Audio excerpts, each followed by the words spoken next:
دي الباحثة ريم، عندها 29 سنة. سافرت لفرنسا علشان تاخد الدكتوراه في مجال البايوتكنولوجي وعلم الجينات، بس ينقلب الموضوع وياخد مجرى تاني.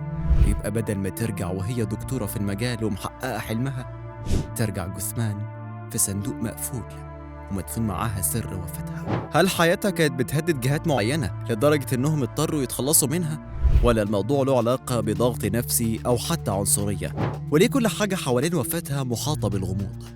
أنا هجاوبك على كل التساؤلات دي، بس قبل ما نكمل في الحكاية دي ما تنساش تعمل لايك وتشترك في القناة علشان تتابع باقي التفاصيل. طيب، مين هي ريم حامد وإيه سبب وفاتها؟ أنا هقولك. الدكتورة ريم حامد بنت مصرية، كانت في بداية رحلة أكاديمية منورة، وده بشهادة دكاترة كتير. حصلت على ماجستير في البايوتكنولوجي، وكانت بتحضر لدكتوراه في مجال معقد اسمه علم الجينيوم والتخلق في معهد البيولوجيا التكاملية للخلية في باريس، مجال مهم يتعلق بدراسة الجينات والعوامل اللي بتتحكم في نشاطها. دراستها كانت بتركز على عوامل التعبير الجيني الالتهابية، وازاي الجينات دي بتشتغل أو بتقف في حالات العدوى أو الإصابات. ببساطة كانت بتحاول تفهم إذا كان الالتهاب ده بيحصل بشكل شائع ولا بس في حالات معينة، وبتحاول تفهم أكتر عن التفاعلات اللي بتحصل داخل الخلايا البشرية، وإزاي ده بيؤثر على صحة الأنسجة وربط أعضاء الجسم ببعضها. وكانت بتستخدم تسلسل الحمض النووي الريبي لمراقبة الخلايا دي. لكن بعيداً عن الجانب الأكاديمي، حياة ريم في باريس ما كانتش بالسهولة اللي ممكن حد يتخيلها. من فترة ريم بدأت تكتب على حسابها على السوشيال ميديا إنها حاسة إنها متراقبة. كانت بتقول إن جيرانها بيتصرفوا بطريقة غريبة، وفي ناس بتحاول تصورها من بعيد، ده غير التجسس على أجهزتها. وكمان كانت بتحس إن المطاعم بتقدم لها أكل مش عادي، لدرجة إنها بدأت تتخيل إنهم بيحطوا لها مواد غريبة فيها. وكمان كانت بتقول إنها دايماً بتتهدد بالسكوت عن حاجات تخص أبحاثها، وكانت بتلمح إن في شخص معين هو اللي بيهددها. وفي كلام ليها على الفيسبوك قالت بشكل صريح إن جارتها حاولت تنهي حياتها عن طريق إنها رشت مواد مخدرة على باب شقتها، وده سبب لها ضيق في التنفس وزيادة في نبضات القلب. القلق اللي كان عند ريم وصل لدرجة إنها بلغت الشرطة في باريس، لكن للأسف الشرطة هناك ما كانتش بتاخدها بجدية. كانت بتقول إن في جهات قوية بتضغط على الناس علشان يتجاهلوا شكاويها، وإن اللي بيحصل معاها مش مجرد وساوس. أعلان وفاتها.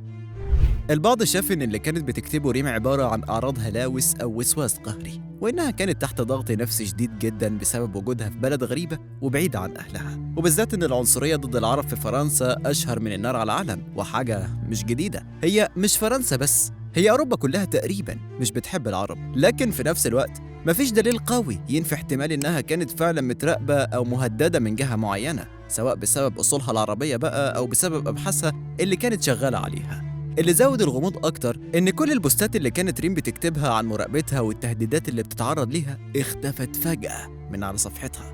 وبعدها بفترة قصيرة، يوم السبت 24 أغسطس 2024، تم إعلان وفاة ريم في باريس. طب والنبي بقى ده نفسره بإيه؟ أنا هسيبك أنت تقول.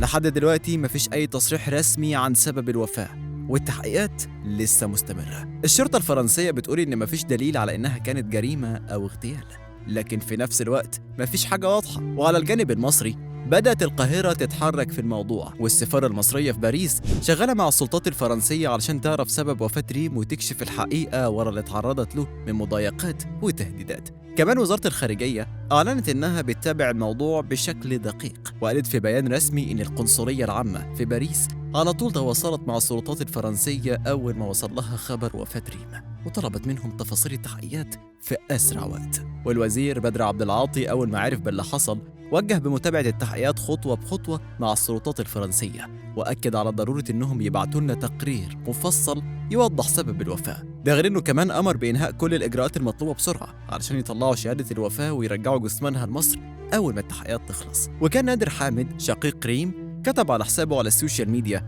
السلام عليكم يا جماعة، أنا نادر أخو ريم حامد، بعد إذنكم محدش يتكلم عن أي تفاصيل لها علاقة بالوفاة، لأن مفيش أي حاجة مؤكدة ولا أي دليل جنائي لحد دلوقتي. الكلام المكتوب قد يضر بحق ريم. وأضاف: من فضلكم نركز بس إننا ندعي لها ونقرأ ليها قرآن وندعي لوالدتها علشان حالتها صعبة جدا. أتمنى إن الناس لو فعلا مهتمين بريم إننا نبطل نتكلم عن أشياء غير مؤكدة وقضية قيد التحقيق ونبطل نشير البوستات القديمة بتاعتها ورسائلها. من فضلكم نحترم خصوصية ريم أختي وإحنا متابعين مع محامي هناك والشرطة، وأول ما نوصل لأي حاجة أنا هبلغكم كلكم أكيد، وده حسابي وهيبقى المصدر الوحيد لأي حاجة تخص ريم أختي. بس كلام بيني وبينك، مع إن المجال ده شكله بعيد عن أي تهديد مباشر، لكن دايماً الأبحاث بتاعته لها تأثيرات كبيرة وممكن تكون بتمس مصالح جهات معينة، ويمكن يكون ده السبب اللي خلاها مستهدفة. بس الأغرب في الموضوع هو التشابه بين اللي حصل لريم واللي حصل للدكتورة سميرة موسى في الخمسينيات. سميرة كانت برضو عالمة مصرية متفوقة واتقتلت في ظروف غامضة بعد ما كانت بتعمل أبحاث مهمة في مجال الطاقة النووية. وده يخلينا نسأل، هل ممكن يكون في سلسلة خفية بتستهدف العلماء المصريين وممكن الموضوع يتكرر تاني، ولا الموضوع ده صدفة بحتة؟ الحقيقة دلوقتي مفيش أي إجابة قاطعة، بس اللي واضح هو إن حياة ريم كانت محاطة بالغموض من كل اتجاه، سواء ضحية لاغتيال مستهدف أو لضغوط نفسية شديدة. الموضوع لسه مش مفهوم، لكن الأسئلة بتفضل مطروحة. هل اللي حصل لريم حامد مجرد حادث فردي، ولا في حاجة أكبر بتحصل في الخفاء؟ وهل في حد بيحاول يسكت العقول المصرية اللي بتشتغل في مجالات حساسة؟ شاركونا برأيكم في الكومنتات، واحنا في حكاية وطن مش هنسيب الموضوع كده، وهنحاول نجمع كل الخيوط ونقولك على كل التفاصيل أول بأول. فما تنسوش تعملوا سبسكرايب وتفعلوا زر الجرس علشان يوصل لكم كل جديد متعلق باغتيال ريم حامد.